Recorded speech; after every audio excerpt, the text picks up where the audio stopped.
keeping him at bay, so he did it his way. After months of being banned from social media platforms, former President Trump has launched his own communications platform. It's called you Twitter. I wish.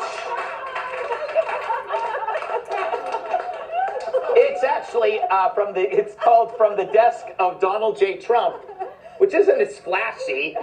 And one of his first posts was an epic trailer. Consign him and those who supported him in the Senate to the trash heap of history. Twitter permanently banning the commander-in-chief's personal account with 88 million followers.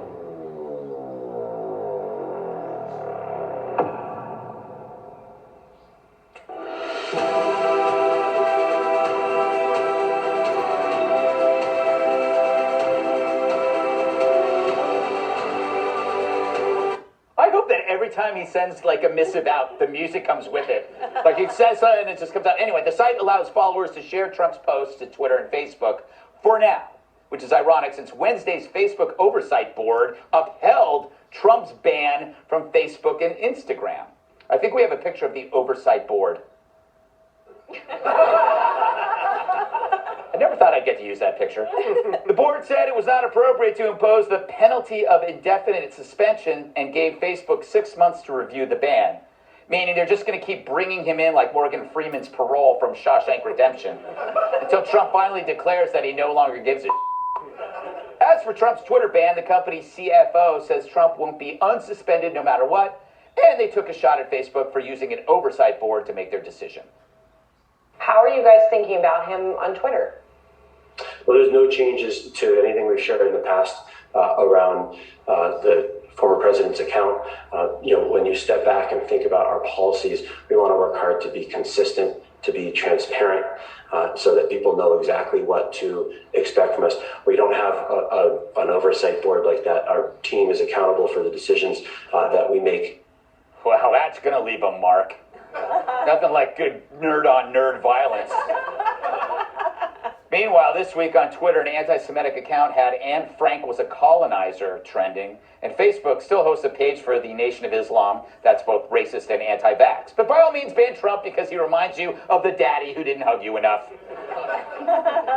Gigi, where do you see this going? Should we break up these social media platforms? Are they too big? Not only they're too big and they're too dumb. So maybe we can't do it. You know, maybe they're just like big offensive linemen and there's nothing to be done with them. I don't know.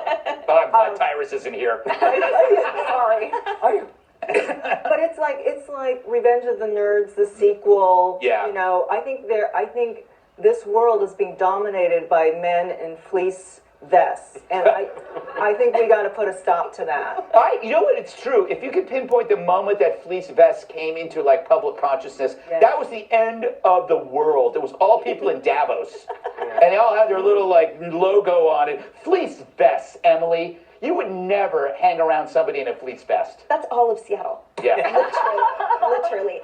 What kills me is that about that guy Ned at Twitter that says, "Oh, we do our own accountability."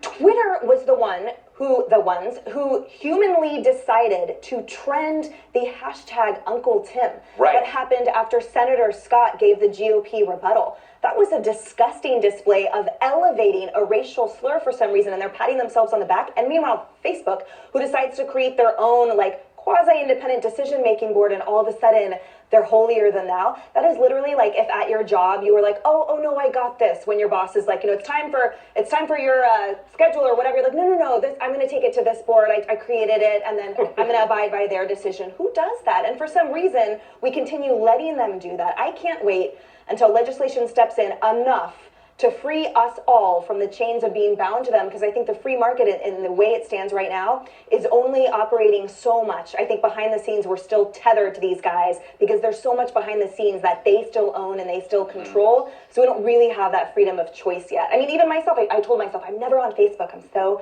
above it. Well, I'm on Instagram and that's Facebook. Everything is connected. Yeah, we need to talk about your Instagram posts. They're a little bit terrible. Joe, you're a shut-in, and so you rely a lot on social media platforms for any kind of attention you get. Isn't the whole idea that saying this is not a free speech issue a lie? Because it's not like you're going to go out and start a Twitter in your backyard. Well, they used to say if you don't like it, start your own, and then they tried to do Parler, and then they wouldn't let them host on the servers. By the way, the fleece vest, one thing it doesn't show off is the massive upper arm development of the guys you see wearing them. Yes.